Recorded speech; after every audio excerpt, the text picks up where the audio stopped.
everybody. Welcome back to A Taste of Country. I'm Rhonda. And this evening for dinner, I just did not know what I wanted to fix. I have been in the refrigerator, in the cabinets, and you know, when you just get groceries, you still don't know what you want to fix.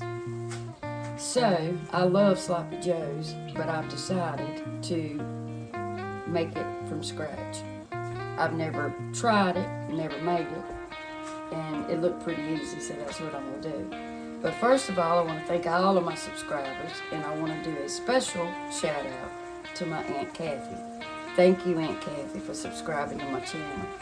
I appreciate all of you. Okay, so let's get to this recipe. Once again, we're browning ground beef, and this ground beef is it's not 80-20. I think it's 73. Let me check. Yep, it's 73-27 because it was on sale. But I've got a lot of grease in here, so I'm going to have to get it out when it finishes cooking. Okay? Now, this recipe calls for these ingredients. I hope you can see them. I'm trying to make sure. Okay, you got to have 1 pound of ground beef. Now, I know that's more than 1/4 of a cup of onions, but I did my best. And I like a lot of onions, so it don't matter. And I know that's probably more than 1/4 of a cup of bell pepper. But you got to have at least 1/4 of a cup of bell pepper and onion. I like mine chopped very fine. It doesn't take as long to cook. You got to have 2 cloves of garlic, which I think is probably about 2 teaspoons. And this is the garlic. That's what people call it. The kind that's in the jar. You need a teaspoon of yellow mustard. You need 1 to 2 tablespoons of brown sugar. You need an 8-ounce can of tomato sauce. You got to have your salt and pepper. And you got to have 3/4 cup of ketchup and some buns. And that's all you need to make this recipe. That is it. So I'm going to finish browning up this ground beef, and I'll be right back, y'all. All right, I drained my beef right here. I don't want to cook those vegetables with my beef because I don't want my beef to get too, you know, crispy.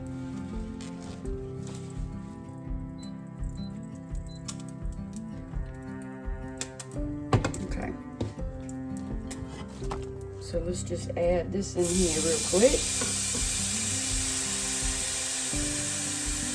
Smells good already.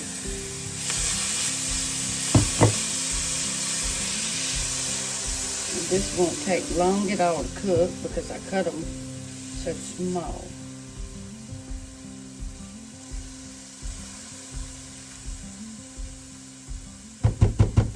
And I'm going to let these saute for just a couple of seconds there. Now this is a recipe that I got from, I think it was Delicious online.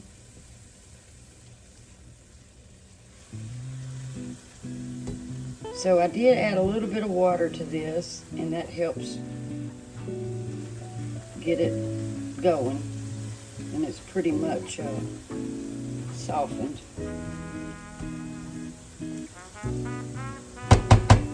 Now I'm going to go ahead and turn the heat down just a little bit. I'm going to add my garlic.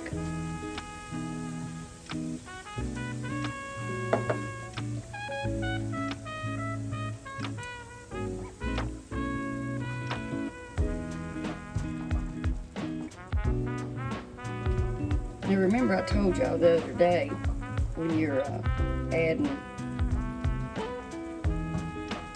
seasonings and spices to always toast them. Well, I didn't do that yesterday. So that was my bad. Because it brings out the flavors, you know, it releases the oils and stuff. I always tell y'all, or everybody, that they should do that, and I didn't. Let's add our tomato sauce.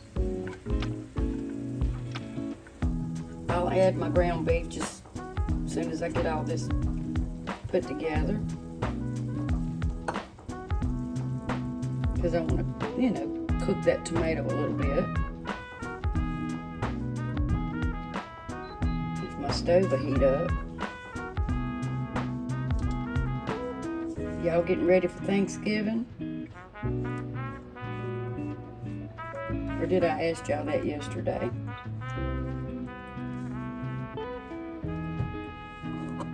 A bit of salt and some pepper.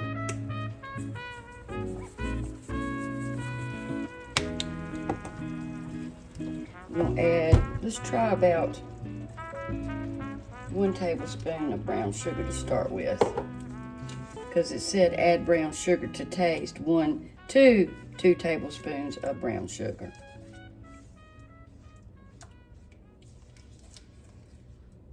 I think I'll go ahead and add the other rest of it. The other rest of it, y'all, I'm telling you, it's been one of them days. The other rest of it,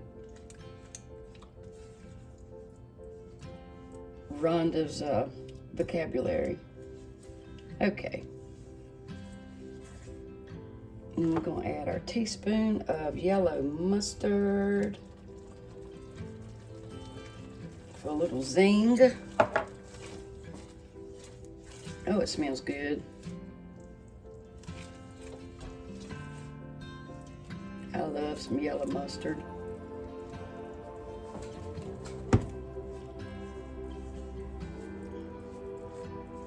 Get this sauce good and luxurious. Because it smells luxurious. Now we're going to add our ketchup, 3/4 of a cup of ketchup.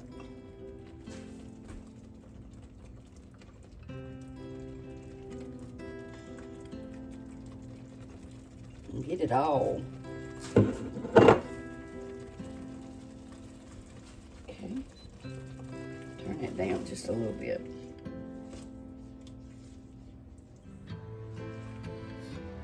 I believe I could just eat this. It smells so good.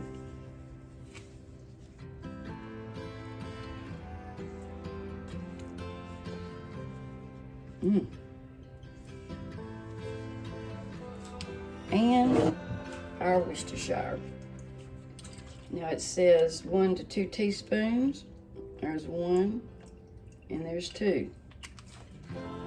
That might be a tablespoon or 2. I don't know, but I like Worcestershire. But I'll put the recipe in the description box.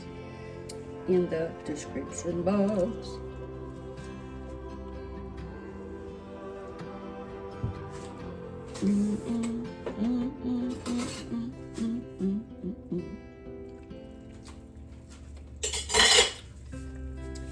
Daggone if that ain't good. All right, let's add our ground beef now and let that simmer a little bit.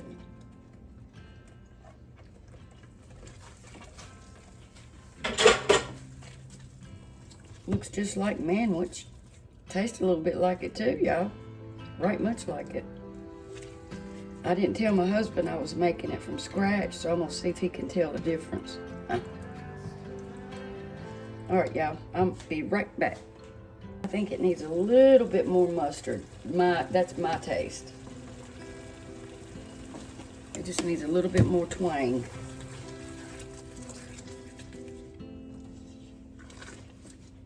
And I think it's gonna be just fine as wine.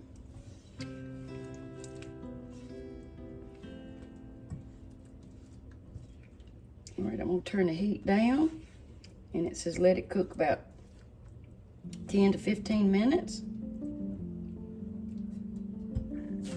I couldn't figure out. The sauce is, the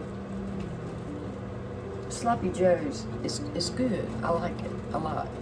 But there was something missing, so I added a little bit more mustard. And I thought, vinegar, that would be too much. It needs like a banana peppery, a pickled banana peppery. It needs something like that. So I have some banana peppers that are mild, and I poured about 2 teaspoons of juice in here, and that is what made the big difference. It tastes wonderful now. It was good before, but it's wonderful now. So that's what it needed. It's true. All right, I put cheese on mine because I like cheese on mine, and mayonnaise. And I'm probably not gonna be able to eat both of them, but I'm gonna try. And so I won't get it all over myself and embarrass myself. I'm gonna just cut a little piece and taste of it first. How about that?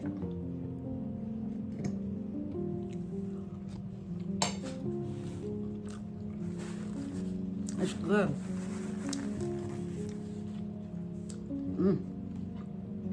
You like it, Randy? He likes it. Does it taste a lot like manwich? Does it taste a lot like manwich?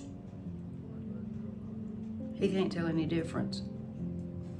But until I added that juice, you could. Ha!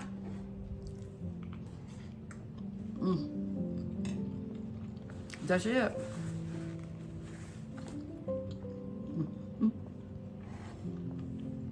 So if you make this recipe, add a couple of teaspoons of banana peppers. The banana pepper ring juice. It really makes it. Alrighty, that concludes this video. I'm gonna go downstairs and eat dinner and watch a movie. Thank y'all for watching. And I pray that you have a wonderful day tomorrow. I hope it goes exactly the way you want it to. Be safe, and I will see you again on A Taste of Country. I love you all. Bye-bye.